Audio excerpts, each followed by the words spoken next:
आज जो है राज्य कार्यकारिणी की गड़िया में ग्रामस का 2 दिवसीय बैठक आज से शुरू हुई। बिहार की स्टेट एग्जीक्यूटिव की ये मीटिंग है। हम लोगों ने पहलगाम में जो पर्यटक मारे गए उनको भावभीनी श्रद्धांजलि अर्पित की, उनके परिवार के प्रति एकजुटता जाहिर की और साथ ही इस पर चर्चा हुई कि मोदी सरकार जवाबदेही लेने से भाग रही है और पहलगाम के माध्यम से देश में नफरत की राजनीति एक तरह से उन लोगों ने अभियान छेड़ दिया। आप देखेंगे कश्मीरी छात्रों पर हमला हो रहा है। मथुरा में साधु संतों ने दुकानदारों से कह रहे हैं कि आप मुस्लिम स्टाफ को यहाँ से हटाइए। वृंदावन में बांके बिहारी मंदिर है जो मुसलमान माला और वस्त्र कई चीज़ें बनाते हैं उससे मंदिर के लिए। वहाँ हिंदू संगठनों ने कहा कि आप ये बहिष्कार करिए, मुस्लिम से मत बनवाइए, लेकिन वहाँ की जो मंदिर की कमेटी है उसको खारिज किया। तो इस तरीके से प्रदेश में कश्मीरी छात्रों पर भी हमले हो रहे हैं, छात्राओं पर हमले हो रहे हैं सब जगह। अभी आपने देखा मध्य प्रदेश में एक पुलिस वाले रोक रहे हैं, कह रहे हैं कहाँ मैंने जांच कर रहे हैं, दौलत खान उनका नाम देख करके हमले। तो इसमें और जो सवाल कर रहे हैं आपने देखा ऐसे एक प्रोफेसर जो लखनऊ यूनिवर्सिटी की हैं उनके ऊपर FIR दर्ज, जो लोग गायिका हैं नेहा सिंह राठौर के ऊपर FIR दर्ज। ये तो व्यक्ति की स्वतंत्रता पर हमला है, ये लोकतंत्र पर हमला है, संविधान पर ये हमला है। लोगों को सवाल पूछने का राइट है। भाई साहब, आपने वहाँ 7 से 8 लाख सैनिक तैनात हैं, लेकिन पहलगाम के बैसरान में एक भी सेना का जवान, आर्मी बेस है वहाँ नीचे, एक भी सेना का जवान, एक भी पुलिस को आपने क्यों नहीं तैनात कर रखे? 20 अप्रैल तक तो बंद था, हाल ही में खुला था।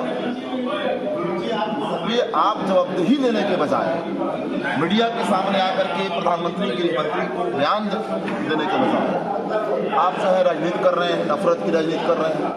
क्या नफरत की राजनीति से हम किसी आतंकी संगठन से, आतंकी हमलों से क्या हम लड़ सकते हैं? क्या अपने देश के नागरिकों की रक्षा हो सकती है? देश की एकता जरूरी है।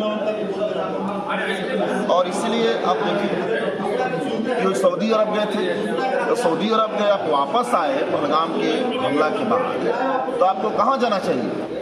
पहलगाम जाना चाहिए, घायलों से मिलने के लिए अस्पताल जाना चाहिए, पीड़ित परिवारों से मिलने जाना चाहिए, बिहार के मधुबनी में आकर के चुनावी भाषण झाड़ना चाहिए। तो बिल्कुल ये सरकार संवेदनहीन है और अपनी लोकतांत्रिक जवाबदेही से, कर्तव्य से भाग रही है। और इस नाम के वो चाहते हैं कि हम जैसे पुलवामा भी आपने देखा, अभी तक बात आई नहीं, और हम आतंकवादी आराम से 20-25 मिनट तो हमला करते हैं, फिर निकल भी जाते हैं सुरक्षित। पहलगाम में जब मारा गया तो उसमें जाति ने बिल्कुल नहीं, ऐसी कोई बात नहीं। वहाँ के देखिए, वहाँ के घोड़े वाले, वहाँ के पालकी वाले, वहाँ के मुस्लिम भाई बहन, बल्कि एक तो आदिल तो शहीद हो गए आतंकियों की, वो राइफल छीन रहे थे, पर्यटकों की जान बचा रहे थे, उनको भी गोली मार दी उन लोगों ने। लेकिन नजाकत भाई बीजेपी के नेता जो गए थे घूमने के लिए वहाँ, उनकी पत्नी का आप देखिए पोस्ट है कि कैसे उन्होंने बच्चों को गोद में लेकर के सो गए। गोली अगर गोली हमें पहले लगेगी हमारी जान जाएगी। इन लोगों ने दर्जनों लोगों को जान बचाई। कोई मेडिकल कैंप नहीं, कोई सेना, कोई पुलिस नहीं, कोई सिक्योरिटी का वहाँ इंतजाम नहीं। निशिकांत दुबे जाते हैं वहाँ पे शादी की सालगिरह मनाने के लिए, तो उनके लिए पूरा फौज फटा। बीजेपी नेताओं की जान है, जान है, और आम नागरिकों की, पर्यटकों की जान की कोई कीमत नहीं। क्या लगता है कहाँ तो बिल्कुल इसके लिए सरकार जवाबदेह है। सरकार इसीलिए बयान देने से भाग रही है और इसका जो है वो हिंदू मुसलमान करके और अपनी जवाबदेही पूरा करना चाहिए। सरकार तो लगातार कदम भी उठा रहे हैं, उनका पानी बंद कर दिया। पानी बंद हास्यास्पद है, पानी किसे बंद कीजिएगा? उसके लिए तो भाई कोई संरचना ना आपको बनाना होगा, 10-15 साल लग जाएंगे, 20 साल लग जाएंगे। तमाम विशेषज्ञ बोल रहे हैं कि ये तो हास्यास्पद है। इसलिए ये जो आज करकानी की मीटिंग शुरू हुई है 20 मई को, जो केंद्रीय ट्रेड यूनियंस हैं उनका कॉल है हड़ताल होगा, ग्रामीण हड़ताल।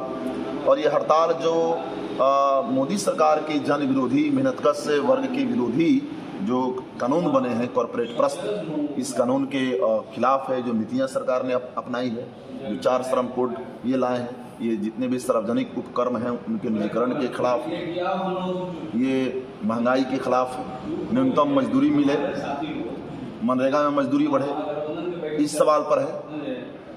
ये जो आवश्यक वस्तु अधिनियम है इसके खिलाफ है। वक्फ संशोधन जो कानून बने हैं ये भी, इसको भी सरकार को वापस देनी चाहिए। कि 20 मई को जो हड़ताल है, अखिल भारतीय हड़ताल, उसकी तैयारी के लिए ये अक्षय ग्रामस की स्टेट एग्जीक्यूटिव की यहाँ पे मीटिंग चल रही है। इस मीटिंग में CPI-ML के वेटरन लीडर और हमारे राष्ट्रीय उपाध्यक्ष कॉमरेड सुदेश भट्टाचार्य शामिल हैं, राष्ट्रीय महासचिव कॉमरेड धीरेन्द्र झा शामिल हैं, हमारे राष्ट्रीय अध्यक्ष, और वहाँ सिवान से विधायक हैं कॉमरेड सतदेव राम वो शामिल हैं, हमारे राष्ट्रीय नेता और फुलवारी शरीफ से विधायक कॉमरेड गोपाल रविदास शामिल हैं, राज्य के सचिव शत्रुघ्न सहनी जी इस मीटिंग में शामिल हैं, शनिचरी देवी इस मीटिंग में शामिल हैं। कम से कम 20 से ज़्यादा जिलों से लोग यहाँ पे करकानी के जो लीडर हैं यहाँ पे आए। पुलवामा हमला और देश विरोधी पोस्ट को लेकर के जो है लगातार अभी 4 PM जो है एक बड़े सम्मानित यूट्यूब चैनल्स हैं और कई जो है सोशल एक्टिविस्ट है, उनका अकाउंट लगातार बंद किए जा रहे हैं। इसको आप किस रूप में देखते हैं? देखिए, खुद उनके मंत्री विधायक रोज रोज संविधान के खिलाफ, लोकतंत्र के खिलाफ बयान देते हैं, सुप्रीम कोर्ट के खिलाफ भी बोलते हैं, खुलेआम बिल्कुल कहते हैं मुसलमान के खिलाफ में, इस देश में आदिवासी के खिलाफ में, इस देश में कम्युनिस्टों के खिलाफ में, जो क्रांतिकारी लोग हैं, भगत सिंह अम्बेडकर विचारधारा के जो लोग हैं उनके खिलाफ में लगातार बोलते हैं, कोई कार्रवाई नहीं। असल में जो अभिव्यक्ति की स्वतंत्रता है, सरकार से सवाल पूछने का ये संवैधानिक अधिकार है, ये मौलिक अधिकार है, और इसको सरकार चाहती है कि कुचल दें ताकि हमारा सड़क पे कोई विरोध की आवाज़ ना हो, सोशल मीडिया में कोई विरोध हमारा ना करे। तो सत्ता की गुण गाइए, मोदी जी के नाम से ताली बजाइए, थाली पीटिए, तो आप बीजेपी के लिए देशभक्त। आप जिस तरह से जो है बिहार विधानसभा चुनाव भी सामने है, इसमें जो है आप महागठबंधन के साथ हैं, तो क्या कुछ तैयारियां हैं? बिहार में जो चुनाव अभी आने वाला होगा, इस चुनाव में जो ये ताकत है, बीजेपी जो सत्ता हड़पना चाहती है, नीतीश जी का चेहरा आगे कर रखी है। महाराष्ट्र में भी आपने देखा चेहरा किसका आगे, CM कौन बना, सरकार ने क्या, बीजेपी ने क्या खेल की। तो ये बिहार की जो सरजमीन है, ये आंदोलनों का गढ़ है। आज़ादी के आंदोलन से लेकर के अभी तक देखिए तो यहाँ भाकपा माले जैसी पार्टी आज है, एक मजबूत आंदोलन की पार्टी है, संघर्ष की पार्टी है। तो ये जमहूरी ज़मीन है बिहार, यहाँ हिंदू मुसलमानों की इस बार ज़बरदस्त एकता, नौजवानों की, स्कीम वर्कर्स की जो सरकार है वो स्कीम वर्कर्स की न्यूनतम वेतनमान नहीं दे रही है, मानदेय नहीं दे रही है। और बिहार में आपने जातीय गणना में देखा कि कैसे बिहार में 34.13% आबादी जो 200 रुपये से कम के आमदनी पर जीवित है। कैसे बिहार की एक बड़ी आबादी टीना, कपड़ा और एस्बेस्टस और कराकट के छत के नीचे गुजारा कर रही है, जो घरों में दिन काट रही है। ये बिहार में जो पलायन ही रोजगार है, ये 20 साल में नीतीश जी ने पलायन को नहीं रोका। शिक्षा व्यवस्था इन्होंने चौपट कर दी, हेल्थ जो सिस्टम है इन्होंने चौपट कर दी। बिहार पूरे देश में सबसे गरीब प्रदेश बना हुआ है। तो इस बार इनको सजा मिलेगी, महागठबंधन में इस बार इनको सजा मिलेगी।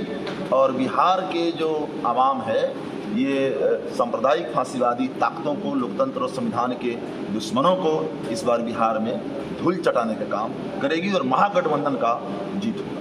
महागठबंधन वो ऐसा कह रहे हैं कि महागठबंधन के पास तो हर एक पार्टी में अपना अपना एक मुख्यमंत्री चेहरा है। वो असल सवाल नहीं है मुख्यमंत्री कौन होगा, ये असल सवाल थोड़ी है बिहार का। सवाल ये है कि इस राज्य से छुटकारा कैसे मिले। देखा ना आपने भोजपुर में 3 यादव समाज के नौजवानों का भाजपा नेता जो सम्राट चौधरी और भाजपा के रविशंकर प्रसाद के से संरक्षण प्राप्त है, सत्ता के वो संरक्षण प्राप्त है, और एकदम एक कमलेश कुशवाहा की बेटी की बारात आई थी, उस बारात में अंधाधुंध गोली चला करके 3 यादव जाति के नौजवानों की हत्या।